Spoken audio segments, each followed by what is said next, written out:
नमस्कार विद्वान साथियों, प्रिय विद्यार्थियों। आज की शैक्षिक खबरों में आपका स्वागत है।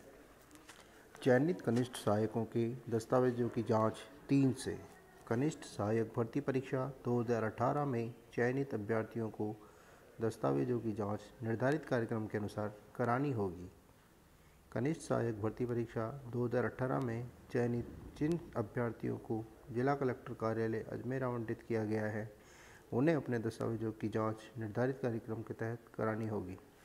कलेक्टर विश्व मोहन शर्मा ने बताया कि अभ्यर्थियों को शैक्षणिक, प्रशैक्षणिक, कंप्यूटर, टाइप, आयु, अनुसूचित जाति, जनजाति, ओबीसी, एमबीसी और विकलांगता से संबंधित जरूरी मूल प्रमाण पत्र, मूल दस्तावेज और इनकी सत्य प्रतियां आवश्यक शपथ पत्र के साथ कलेक्टर कार्यालय स्थित संस्थापन शाखा के कमरा नंबर 4 में हाजिर होना होगा। कलेक्टर ने बताया कि अभ्यर्थी को दस्तावेजों के साथ संबंधित अंक तालिकाएं और प्रमाण पत्र संलग्न करने होंगे। अगली खबर, बड़ी चुनौती। दोनों एग्जाम को मिलाकर करीब 30 लाख अभ्यर्थियों को होना है शामिल। कांस्टेबल और पटवारी परीक्षा में अभ्यर्थियों की बड़ी संख्या बनी रुकावट। कोरोना वायरस की वजह से कई प्रतियोगी परीक्षाएं सरकार के लिए मुसीबत बन सकती है। सोशल डिस्टेंसिंग के नियमों की पालना बड़ी चुनौती होगी। पुलिस विभाग की ओर से होने वाली कांस्टेबल भर्ती में 16 लाख और राजस्थान कर्मचारी चयन बोर्ड की पटवारी भर्ती में 13 लाख अभ्यर्थियों ने आवेदन किया है। 2 साल पहले जब कोरोना नहीं था, तब भी इतने ही अभ्यर्थियों वाली 2 परीक्षाएं सरकार के लिए चुनौती बनी थी। कांस्टेबल भर्ती परीक्षा 2018 2 दिन चली थी और एलडीसी भर्ती 2018 1 महीने तक हुई थी। अब कांस्टेबल के 5500 और पटवारी के 4421 पदों के लिए परीक्षाएं होनी हैं। अभी 10वीं बोर्ड परीक्षा में 12 लाख छात्र हैं। इसके आयोजन को लेकर ही सरकार असमंजस में फंसी हुई है। 2 साल पहले कांस्टेबल और एलडीसी भर्ती में आई थी दिक्कतें। 2 साल पहले पुलिस विभाग में 13,142 पदों के लिए 13 लाख ने आवेदन किया था। 14 और 15 जुलाई 2 दिन परीक्षा आयोजित करनी पड़ी थी। नकल रोकने के लिए पुलिस ने इंटरनेट सेवा बंद की थी। करीब 650 केंद्र बने थे। इसी तरह 2 साल पहले कर्मचारी चयन बोर्ड ने भी 11,255 पदों पर भर्ती निकाली थी, जिसके लिए 14 लाख अभ्यर्थियों ने आवेदन किया था। अधिक संख्या के कारण 1 महीने तक परीक्षा हुई थी। अगली खबर, वरिष्ठ अध्यापक संस्कृत शिक्षा गणित के 135 शिक्षक मिलेंगे। राजस्थान लोक सेवा आयोग ने वरिष्ठ अध्यापक गणित संस्कृत शिक्षा विभाग प्रतियोगी परीक्षा 2018 की काउंसलिंग का परिणाम गुरुवार शाम को जारी कर दिया। इसके साथ ही प्रदेश के सरकारी स्कूलों में अब गणित के 135 शिक्षक मिल सकेंगे। आयोग ने मुख्य और आरक्षित दोनों सूचियां मई कट ऑफ मार्क्स वेबसाइट पर जारी कर दिए हैं। राजस्थान लोक सेवा आयोग सचिव आशीष गुप्ता ने बताया कि परीक्षा की विचारित सूची पात्रता जांच के लिए 22 नवंबर 2019 को जारी की थी। इस विचारित सूची में शामिल अभ्यर्थियों की पात्रता की जांच टीएसपी क्षेत्र के लिए 3 फरवरी और नॉन टीएसपी क्षेत्र के लिए 3-4 फरवरी 2020 को काउंसलिंग के माध्यम से कराई गई। पात्रता जांच और काउंसलिंग के बाद आयोग ने मुख्य और आरक्षित सूची जारी कर दी।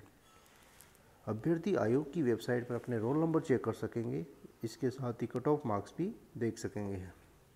आयोग ने जारी किए सभी विषयों के परिणाम। राजस्थान लोक सेवा आयोग ने वरिष्ठ अध्यापक संस्कृत शिक्षा प्रतियोगी परीक्षा 2018 गणित के परिणाम के साथ ही सभी विषयों के परिणाम जारी कर दिए हैं। आयोग ने यह परीक्षा हिंदी, अंग्रेजी, संस्कृत, सामाजिक ज्ञान, विज्ञान और गणित के विषयों के शिक्षकों के पदों के लिए आयोजित की थी। आयोग ने 20 मई को हिंदी का परिणाम घोषित किया था। इसके बाद अन्य परिणाम जारी किए गए। बुधवार को सामाजिक विज्ञान का रिजल्ट जारी किया गया था। इसके अलावा शेष रहा गणित का परिणाम भी गुरुवार को जारी कर दिया गया। अगली खबर, सुखाड़िया विश्वविद्यालय ने ग्रीष्म अवकाश 15 जून तक बढ़ाया। 1 जुलाई से यूजी पीजी की फाइनल ईयर सेमेस्टर परीक्षाएं। प्रदेश सरकार राजभवन को प्रस्ताव भेजा। परीक्षार्थियों को मास्क, सैनिटाइजर लेकर 1 घंटे पूर्व परीक्षा केंद्र पहुंचना होगा। मोहनलाल सुखाड़िया विश्वविद्यालय प्रशासन ने गुरुवार को आदेश जारी कर ग्रीष्म अवकाश को 1 जून से बढ़ाकर अब 15 जून तक बढ़ा दिया है। खास बात यह है कि सुखाड़िया विश्वविद्यालय प्रशासन ने यूजी पीजी की फाइनल ईयर की परीक्षाएं और सेमेस्टर की शेष परीक्षाएं भी 1 जुलाई से कराने का प्रस्ताव प्रदेश सरकार और राजभवन को भेज दिया है। अब परीक्षाएं 3 घंटे की जगह सिर्फ 2 घंटे में कराई जाएगी। कोरोना महामारी के चलते परीक्षार्थियों को तय समय से 1 घंटे पूर्व परीक्षा केंद्र पर मास्क पहनकर और सैनिटाइजर लेकर पहुंचना होगा। हालांकि जो परीक्षार्थी मास्क और सैनिटाइजर लाने में असमर्थ है उन्हें विश्वविद्यालय प्रशासन परीक्षा केंद्र पर ही उपलब्ध कराएगा। सुकाड़िया विश्वविद्यालय कुलपति प्रोफेसर एस.एन. राठौड़ ने बताया कि अवकाश के 15 जून तक अवकाश के दौरान शिक्षक ऑनलाइन क्लासेस लेकर कोर्स पूरा कराएंगे। 15 जून के बाद सभी कोर्स के फाइनल ईयर की परीक्षाएं होगी।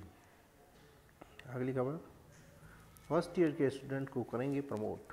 एमएचआरडी व यूजीसी पोस्ट कोविड को लेकर अब नया एक्शन प्लान तैयार कर रहे हैं। जुलाई तक भी अगर हालात सामान्य नहीं होते हैं तो फर्स्ट ईयर के छात्रों को उनके इंटरनल अंकों के आधार पर प्रमोट करेंगे। मंत्रालय 100 ऐसी यूनिवर्सिटीज़ के नाम फाइनल करने वाला है जो ऑनलाइन डिग्री कोर्सेज पढ़ाएगी।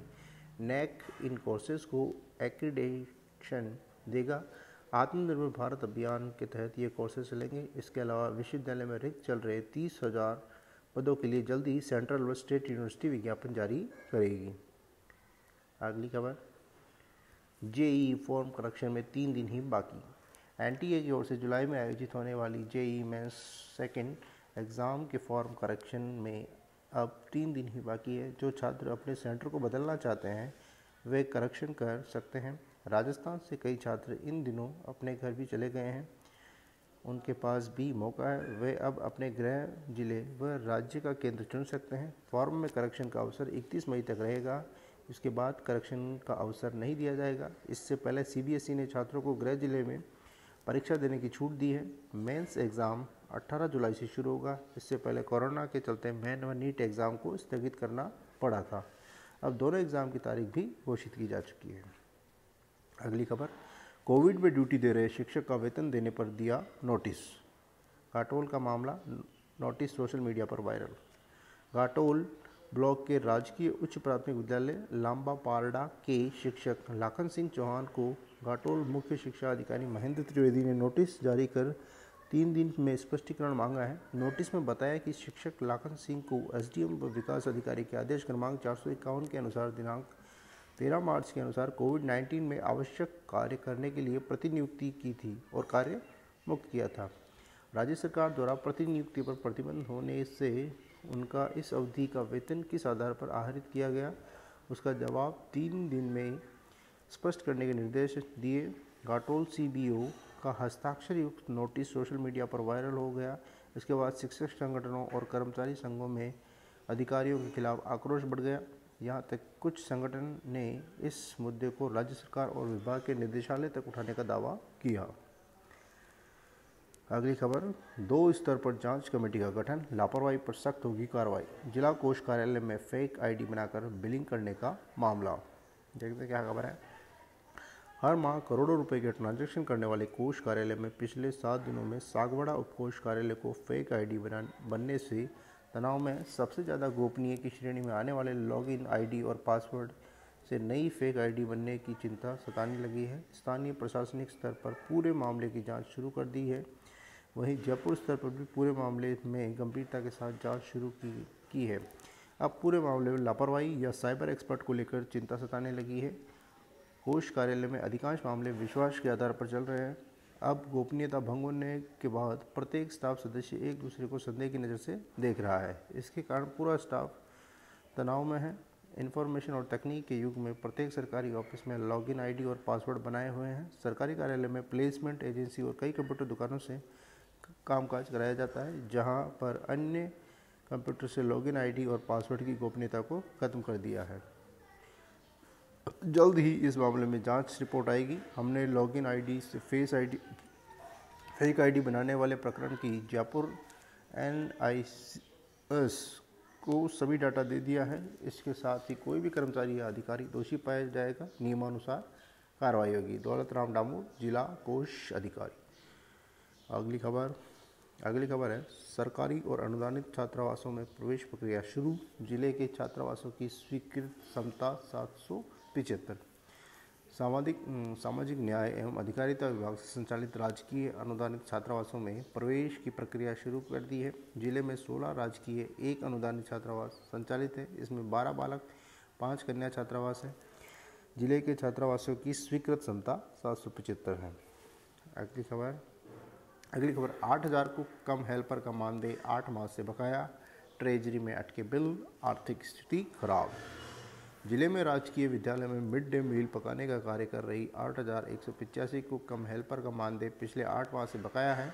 इन्हें 1,320 रुपये मासिक मानदेय दिया जाता है। 44 रुपये प्रतिदिन मानदेय भोगी इन कुक कम हेल्पर को समय पर मानदेय नहीं मिलने से इनकी आर्थिक स्थिति खराब हो गई। सरकार की ओर से बजट जारी करने के बावजूद विद्यालयों की एसएमसी खातों में राशि अभी तक जमा नहीं कराई है। पिछले 2 माह से कोरोना वैश्विक महामारी के लॉकडाउन के चलते इन कुक कम हेल्पर की आर्थिक स्थिति दयनीय हो गई है। अधिकांश कुक कम हेल्पर बीपीएल है। इधर स्कूलों में कुक कम हेल्पर का कार्य करने के कारण नरेगा कार्य से इन्हें वंचित रहना पड़ रहा है। कुक कम हेल्पर अल्प मानदेय पर कार्यरत है। पिछले 8 माह से इनका मानदेय नहीं मिला है। ये थे कुक कम हेल्पर से संबंधित खबर। अगली खबर आरपीएससी चेयरमैन को पत्र लिख लंबित भर्तियों को शीघ्र पूरा करने की मांग। राजस्थान बेरोजगार एकीकृत महासंघ ने आरपीएससी चेयरमैन को पत्र लिखकर भर्तियों में हो रही गड़बड़ी और आंसर की में गलतियों को लेकर पत्र लिखा। अभी तक जिन भर्तियों के परिणाम जारी किए गए उनमें भी काफ़ी गड़बड़ियां आ रही है, जिसके चलते बेरोजगार युवाओं को निराशा हाथ लगती है। आरपीएससी की ओर से यदि शीघ्र ही इन गलतियों को दूर नहीं किया और पारदर्शिता से भर्तियां नहीं कराई गई तो बेरोजगार युवा आरपीएससी कार्यालय व चेयरमैन का घेराव करेंगे। राजस्थान बेरोजगार एकीकृत महासंघ के यादव ने बताया कि आरपीएससी की हर भर्ती की तिथि, फार्म भरने, इंटरव्यू, परीक्षा परिणाम में त्रुटियां सहित विभिन्न खामियों के लिए प्रदर्शन करना पड़ता है। इससे आरपीएससी की साख गिर रही है। वहीं पीड़ित बेरोजगारों से भी आरपीएससी चेयरमैन सहित अन्य अधिकारी नहीं मिलते हैं। महासंघ की ओर से मुख्यमंत्री को पत्र लिखकर विदेशी कंपनियों को भारत में आमंत्रित करने और इसमें 75% बेरोजगारों को रोजगार दिलाने की मांग की है। बेरोजगारों को प्राथमिकता देकर उन्हें इन कंपनियों में रोजगार दिया जाएगा। अगली खबर शिक्षा मंत्री डोटासरा ने विद्यालय भवन के लिए स्वीकृत कराए 50 लाख रुपए। शिक्षा मंत्री गोविंद सिंह डोटासरा ने लक्ष्मणगढ़ के जोधराज मोहनलाल बजाज राजकीय उच्च माध्यमिक विद्यालय के लिए 50 लाख रुपए की राशि और स्वीकृत कराई है। इस राशि से विद्यालय में नया भवन, फर्नीचर, कंप्यूटर लैब और पानी सहित अन्य सुविधाएं बढ़ाई जाएगी। बजट स्वीकृत होने पर लक्ष्मणगढ़ इलाके के लोगों ने स्थानीय विधायक का आभार जताया। इससे पूर्व नहीं, अभी के शिक्षा मंत्री डोटासरा लक्ष्मणगढ़ विधानसभा क्षेत्र के लिए पेयजल परियोजना और फिर विद्युत निगम के जीएसएस स्वीकृत करवा चुके हैं। क्षेत्र में गत 1 साल में 5 जीएसएस स्वीकृत हो चुके हैं। वही नई ट्यूबवेल व पेयजल लाइनें डलवाने के लिए पैसा स्वीकृत करवा चुके हैं। लॉकडाउन के बाद विभाग कार्य शुरू करवा देगा। ये थी आज की मुख्य शैक्षिक खबरें। जय हिंद, जय भारत।